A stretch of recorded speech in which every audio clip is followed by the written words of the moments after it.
napansin ng mga fanay na tila di raw nagpapansinan sina Kim Chiu at Paolo Abilino habang ang mga ito ay nasa airport going Cebu. Kung dati si Paolo ang nagbibitbit ng maleta ni Kimi, ngayon daw ay sa tuwing kinukuha ng aktor ang bag ng actress ay ayaw na nitong ibigay sa kanya at nauuna pa nga raw maglakad si Kim.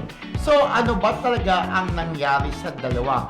May tampuan kaya sila sa inyo? Oh, yun na nga talaga. Yun ang nakarating sa atin, di ba? Nakarating na balita sa atin. Oo. May tampuan ba ang Kim Pao? Correct. Ganon. Yan ang sabi sa atin ng mga fan.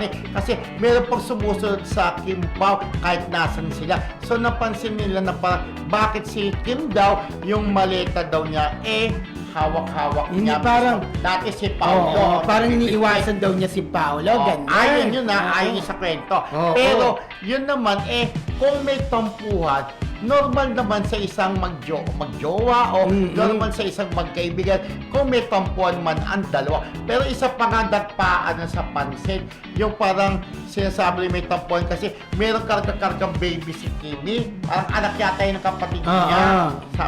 Parang ginunag siya sa bata. Kasi yung caption niya parang didn't expect it, didn't prepare for it. Parang time to breathe.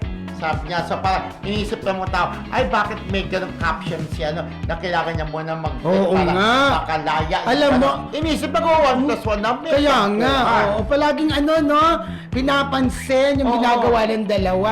Pero siyempre, di ba minsan parang lambing lang yan, di ba? Kunwari, may tampuhan, pero pag lambing-lambing na, okay na agad. Pero kung sakali man totoo nga na may tampuhan, ayon sa nakarating sa atin, di ba?